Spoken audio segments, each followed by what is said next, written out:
Hi my dear seniors and juniors. Axon மெட் அகாடமியோட mnemonics magic சீரீஸில் இன்றைக்கி நம்ம பார்க்க போகிற டாபிக் என்ன அப்படின்னா, அறுவை மருத்துவம் புத்தகத்தில் இருக்கக்கூடிய ரொம்ப சிம்பிளான, அதே சமயத்தில் ரொம்ப இம்பார்ட்டண்டான அட்டை விடக்கூடாத திதிகளும் இடங்களும் தான் வந்து பார்க்க போகிறோம். சரிங்களா?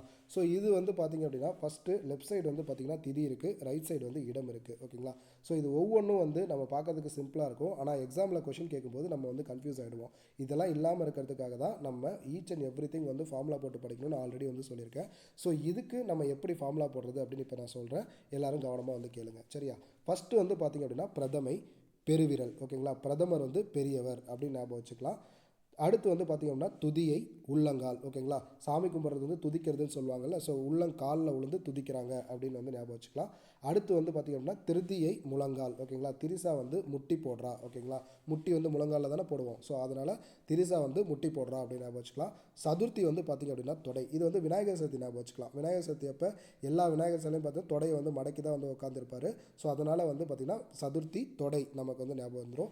அடுத்து வந்து பார்த்திங்கன்னா பஞ்சமி. பஞ்சமி வந்து பார்த்திங்கன்னா குய்யம். ஓகேங்களா?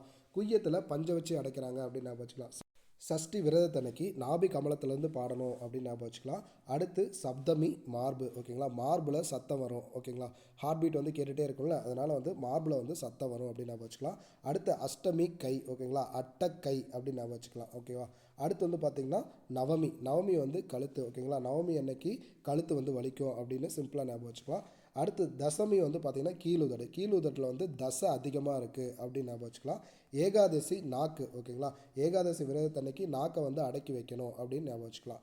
துவாதசி அப்படிங்கிறது நெற்றி. ஓகேங்களா? நெற்றியில் தூவறாங்க அப்படின்னு நம்ம ஞாபகம் வச்சுக்கலாம். திரையோதசி புருவம். ஓகேங்களா? இது வந்து பார்த்திங்கன்னா திரையோதசி அப்படிங்கிறது வந்து பார்த்திங்கன்னா புருவத்தை வந்து த்ரெட்டிங் பண்ணுவாங்கள்ல, அதை வச்சு நம்ம இதில் வந்து ஃபார்முலா ஞாபகம் வச்சுக்கலாம். எப்படி அப்படின்னா த்ரெட்டிங் பண்ணும்போது திரை போட்டு தான் பண்ணுவாங்க அப்படின்னு ஞாபகம் வச்சுக்கலாம். இல்லைனா திரை போட்டு புருவத்தை மறைக்கிறாங்கன்னு சிம்பிளாக ஞாபகம் வச்சுக்கலாம். அடுத்து சதுர்த்தி பிடரி. இது சதுர்த்தி கிடையாது, சதுர்தசி அப்படின்னு வரும். ஸோ சதுரமான பிடரி அப்படின்னு நம்ம வந்து ஞாபகம் வச்சுக்கலாம். அடுத்து அமாவாசை பௌர்ணமி உச்சி. ஓகேங்களா?